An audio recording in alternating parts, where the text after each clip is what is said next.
වර්ෂය ඔබට සුබ නව වර්ෂයක් වේවා කියලා ප්‍රාර්ථනා කරනවා. මම W නිකුණු උදයන්ග. ඉතින් අද අලුත් අවුරුද්දේ අපේ පළවෙනි පාඩම ප්‍රෝවර්බ් ආප්තෝපදේශ. මේවෙන් අපේ ජීවිතේට ගන්න පුළුවන් ගොඩාක් දේවල් තියෙනවා. ඉතින් අපි බලමු මේ මොනවද කියලා. Let bygones be bygones. අතීතයට හරින්න.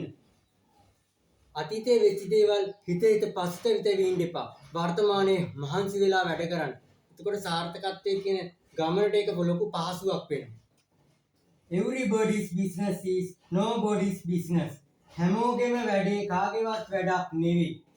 ඉතින් තමන්ගේ ඉලක්ක තමන්ගේ අරමුණු වෙනුවෙන් තමන් මහන්සිලා වැඩ කරන්න. ඒව අනිත් අයට කී ඉන්න එපා. ඒව කී ඉන්නකොට යන කාලෙත් අපරාධි. ඉතින් කාලෙන් ප්‍රයෝජන අරගෙන තමන්ගේ වැඩේට උත්සාහවන්ත වෙවි, කැප වෙවි, ධෛර්යවන්ත වෙනුවෙන්ම වැඩ කරගෙන යන්න. Practice makes perfect. පුහුණුවෙන් පරිපූර්ණත්වය ලැබේ. ඉතින් ඔයා ඉගෙන ගන්න සිසු දරුවෙක් නම් ඔයා හොඳට පාඩම් කරන්න. නැවත නැවත පාඩම් කරන්න. එතකොට ඒ පාඩම් කරන දේවල් දිගු කාලීන මතකයට ගිහිල්ලා ඊටාත්ම විශිෂ්ට තත්ත්වේ විභාග ජයග්‍රහණ ඔබට ලබා ගන්නට පුළුවන් දුවේ පුතේ. Every cloud has a silver lining. සෑම වලාකුළකම රිදී රේඛාවක් ඇත.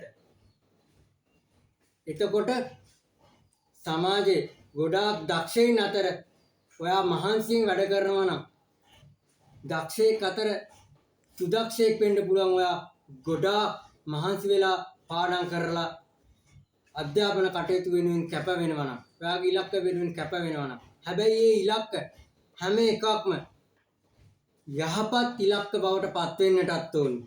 මොකද යහපත් දේ කරන කෙනාට තමයි සාර්ථකත්වයට යන්න පහසු වෙන්නේ, හරියන්නේ. ඒ හරියන එක ඉක්මනටමත් වෙනවා. ඉතින් අන්න එතකොට ඔයාට ලෝකයට හොඳින් උපකාර කරන්න පුළුවන්. මමත් මේ යන ගමනේ ගොඩාක් දුක්ඛම් කටළු බාධක නිന്ദා අපහාස මැද තමයි මේ ගමන යන්නේ. නමුත් මම අඛණ්ඩව මගේ ගමන යනවා. මොකද මේ මම විශ්වාස කරනවා මේ මට පුළුවන් දේ. මට ඉංග්‍රීසි උගන්වන්නට පුළුවන්. ඉතින් මගෙන් 6 වසරේ ඉඳලා උසස් පෙළ වෙනකන් මම ඉංග්‍රීසි පන්ති කරමින් තමයි, පන්ති හදාගනිමින් තමයි යන්නේ. මගේ පන්ති වලට සහභාගී වෙන්න කැමති දූ දරුවෝ ඉන්නවනම් මගේ Facebook page එකට ගිහිල්ලා මගේ දුරකථන අංකය ලබාගෙන මට ඇමතීමෙන් මගේ පන්ති වලට සහභාගී වෙන්න පුළුවන්. ඉතින් මම මේ ඉංග්‍රීසි ඉගෙනීමේ YouTube නාලිකාව කරන්නේ ඉංග්‍රීසි ඉගෙන ගන්න කැමති අය වෙනුවෙන්මයි. මට කොච්චර අපහාස දුක්ඛම් කටළු ආවත්, කොච්චර අපහසුතා ආවත් මම මගේ ගමන අදිෂ්ඨානශීලීව යනවා. ඉතින් මම ප්‍රාර්ථනා කරනවා සියලුම දෙනාට මේ 20 වර්ෂයේ ඔබ බලාපොරොත්තු වෙන ඔබගේ සුබ සිහිනය ඊටමත් ඉක්මනින්ම සඵල වේවා. ඉතින් ඔබ සැමට විශ්ව ශක්තියේ පිහිටයි.